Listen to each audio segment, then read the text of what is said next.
Bueno, se lo haré llegar con el mensajero a su casa. Ella tiene semanas que no ha venido a la editorial, se ha tomado unos días de descanso. Así, que bien, bueno, las saludas de mi parte, debo irme, tengo otro compromiso. Fortón bajó las escaleras de la editorial rápidamente y se fue alejando poco a poco rumbo hacia el edificio Serenity at the Bay, a dejar las ilustraciones. Al entrar al inmenso edificio se paró frente a las puertas del elevador, tocó el botón y éstas se abrieron, estando dentro de aquel ascensor mientras subía hacia aquel piso 41 sintió una enorme tristeza al recordar a Pilar y todo lo que había quedado atrás, no pudo contener que sus ojos se enjugaran y una lágrima rodara sobre su mejilla, se pasó las manos por el rostro rápidamente antes que el elevador abriera sus puertas. Javier Casteno recibió al joven, lo notó algo serio, pero no quiso preguntarle nada. Mr. Fortón, ¿cómo estamos? Déjame ver tus dibujos, hombre.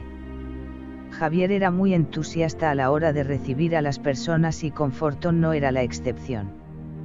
Oye, eres realmente bueno, definitivamente tú eres el hombre que necesitamos para nuestros libros, le dijo al ver los dibujos para las portadas. Tengo que darte una noticia, Fortón, nos estamos quedando chicos en este apartamento y Adam ha decidido alquilar una casa por el área del barrio de Los Ángeles. ¿Sabes por dónde queda? Cerca del restaurante chino ese famoso, ¿cómo se llama? Lung Fung, ese. Tomas la calle que entra por ese restaurante y la primera entrada a mano izquierda, la segunda casa de color blanco. Si ya me ubico. ¿Y a partir de cuándo estarán allá? Lo más seguro la próxima semana. Ahora te voy a dar material para 10 portadas más, algunas imágenes que podrás usar de referencia, pero ya sabes que cuando las tengas listas estaremos ya instalados en la nueva dirección. Javier le entregó una lista con los nombres de los títulos de los libros y un sobre con fotografías dentro, pero Fortón no abrió el sobre hasta llegar a casa. Pero al estar sentado en su mesa de trabajo y abrir el sobre para ver las fotos se llevó una extraña sorpresa, pues el sobre contenía decenas de fotos de niños desnudos, niños de edades menores a los 14 años y de diferentes razas. Entonces Fortón recordó los cuadros con las fotos en las paredes del pasillo hacia la recámara de Adam. Inmediatamente bajó las escaleras y llamó a Javier desde el teléfono público. Javier, creo que te equivocaste en el sobre con las imágenes que me entregaste. ¿Por qué lo dices? Las fotos son de niños desnudos. Tienes razón, amigo, me he equivocado. Qué pena, discúlpame, ese no era el sobre que debí entregarte, tráelo mañana y te entregaré las imágenes correctas. Fortón se preguntó para sus adentros por qué estos hombres tenían tantas fotos de niños desnudos. ¿Acaso andaban en cosas turbias y sucias y lo de los libros solo era una fachada? Decidió no hacer preguntas para ver si podía llegar al fondo del misterio. Al día siguiente entregó las fotos y Javier le dio un sobre con fotos de paisajes y personajes de la historia de Estados Unidos. Ninguno de los dos hizo ningún comentario sobre las fotos de los niños. El día en que Fortón llevó las ilustraciones a la nueva dirección, mientras cruzaba las calles se detuvo frente a una línea de autos que esperaba la luz verde del semáforo y para su sorpresa se encontró a Javier sentado en una motocicleta estilo motocross muy bonita en colores blanco y verde brillante. Estando justo al lado de él le tocó el hombro. Javier se volteó hacia él sorprendido y lo saludó como siempre. ¿Cómo estás, Fortón? Lástima que solo cargo un casco o si no te llevaba hasta la casa, pero ya estamos cerca. Nos vemos allá.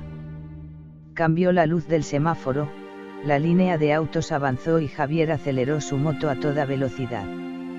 Al llegar Fortón a las nuevas oficinas, Javier le tenía una nueva propuesta de trabajo. Amigo, hemos estado conversando Adam y yo sobre tus ilustraciones, tu trabajo nos complace mucho, haces muy buenas portadas y quisiéramos ofrecerte que trabajes con nosotros tiempo completo. Podemos pagarte $6 la hora, que es el salario mínimo que se ofrece en Estados Unidos, ya que nuestras ventas en realidad se hacen en Norteamérica y en Europa. ¿Qué dices, aceptas? Claro que sí, Javier, acepto con gusto, gracias. 2 editores sospechosos. Mientras tanto en el departamento Pilar y Gerard casi no cruzaban palabra. Ella se había mudado a otra recámara para no tener contacto con su marido y mientras él retomaba sus obligaciones en la oficina yendo a diario a la editorial, ella se iba de compras con alguna amiga para despejar su mente y no tener que verlo. El próximo paso de Pilar, era preparar el terreno para pedirle el divorcio a su marido, ya lo había pensado y no habría marcha atrás. A mediados de noviembre, Fortón había llamado a sus padres a Chame para decirles que pasaría la Navidad y el Año Nuevo junto a ellos. Había aceptado el trabajo a tiempo completo que le habían ofrecido en la editora Minerva, el cual era el nombre de la editorial de Javier y Adam. Una tarde entró a la cocina de aquella casa y encontró a Javier sentado frente a un frasco de galletas. Fortón toma una galleta, son de pizcas de chocolate. Gracias. Mientras Fortón metía la mano en aquel frasco de galletas le preguntó a Javier que por qué se habían ido de Estados Unidos. A lo que Javier le respondió: allá la vida es más cara que acá, pagas la tercera parte de cada dólar en impuestos y tienes que vivir en lugares muy pequeños porque los alquileres son muy altos. Cuando conocí a Adam yo vivía en un pequeño apartamento, aún no me había casado y lo que hacía para tener tiempo en la semana, era cocinar los domingos, guardaba la comida en el congelador en envases para cada día de la semana. Es duro allá. No sé si lo habrás notado, pero Adam es homosexual, pero bueno, es cuestión de la preferencia y la vida privada de cada quien, y había personas que por su preferencia sexual lo hacían sentir incómodo, a pesar de que él es una figura prominente en el mundo de las finanzas y las transacciones offshore, de lo cual ha escrito varios libros, como por ejemplo Cómo crear una empresa con una simple tarjeta de crédito. Fortón pensó que aquel comentario sobre la preferencia sexual de su socio no venía al caso, pero hizo como que lo había tomado de manera normal, pues quería seguir escuchando lo que le contaba Javier. El cual siguió con su historia. Luego nos fuimos a vivir a Colombia, porque yo soy de allá y conozco las ciudades, pero como verás Adam tiene un Mercedes-Benz, yo tengo esa moto de carreras, además de un Jeep y en mi país es fácil que te maten por tener esas cosas. Nos establecimos allá por 2 años y luego nos fuimos a vivir a España. Era fácil trasladar la organización y la estructura de la compañía porque todo nuestro sistema es a través de la Internet, que por cierto aún está en pañales en el mundo y Adam es un experto en esos temas sobre comercio electrónico, pero la vida en España es carísima y no podíamos mantener el estilo de vida que tenemos, así que terminamos viniendo a Panamá y aquí nos sentimos muy cómodos, hay muchas facilidades y todo es más barato. Mientras tanto en la nota negra un grupo de redactores junto a Santiago Meilig seguían de cerca las operaciones del general Noriega a riesgo de sus propias vidas. Gracias a sus investigaciones sabían que lo del apoyo a los contras en Nicaragua no había salido bien y que el general estaba perdiendo el apoyo de la Agencia Central de Inteligencia y de los norteamericanos. Todo esto sumado al deseo de grupos cívico-nacionales que deseaban que terminara la dictadura en el país. Fortón pasó Navidades en Chame con su familia y les contó que había terminado su relación con Pilar y que actualmente no tenía novia, que le había salido un nuevo empleo en una editorial de unos señores extranjeros que se habían radicado en Panamá. Que estaba concentrado en sus proyectos y no pensaba en tener más novias por el momento. 1987. Iniciaba el año 87 y a mediados de enero del nuevo año Fortón regresó a la capital junto a Dalma. En marzo ingresó a su segundo año de criminología en la universidad, repartía su tiempo entre sus estudios de criminología, sus reportajes en la nota negra, su trabajo en la agencia de publicidad y su nuevo empleo en Editorial Minerva. No había tiempo para distracciones, aprovechaba de 2 a 3 horas cada noche para adelantar las historias de sus libros. El país se veía cada vez más convulsionado con noticias en los periódicos sobre informes de corrupción del general Noriega y las fuerzas de defensa. La mañana del 6 de junio Fortón se dirigía hacia la editorial Minerva. Mientras caminaba observó a una multitud que rodeaba una tarima. Sobre ella el coronel Roberto Díaz Herrera, que era primo del difunto general Omar Torrijos y había estudiado con Noriega en la Academia Los Chorrillos en Perú, daba declaraciones. Se detuvo y escuchó cuando el coronel hablaba sobre los detalles del fraude de las elecciones generales de 1984, cómo se había arreglado en su mansión con la participación de los magistrados del Tribunal Electoral.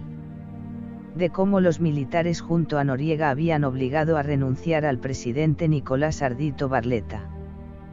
Que su propia casa había sido comprada con el dinero obtenido por la venta de visas a cubanos por oficiales del gobierno panameño. Acusaba al general Noriega de ser causante intelectual de la muerte del doctor Hugo Espadafora. De cómo el Shah de Irán le había entregado al general Omar Torrijos $12 millones a cambio de asilo, dinero que se depositó en una cuenta cifrada en Suiza. Sobre los beneficios económicos a altos funcionarios del gobierno por parte del narcotráfico internacional y del tráfico de armas.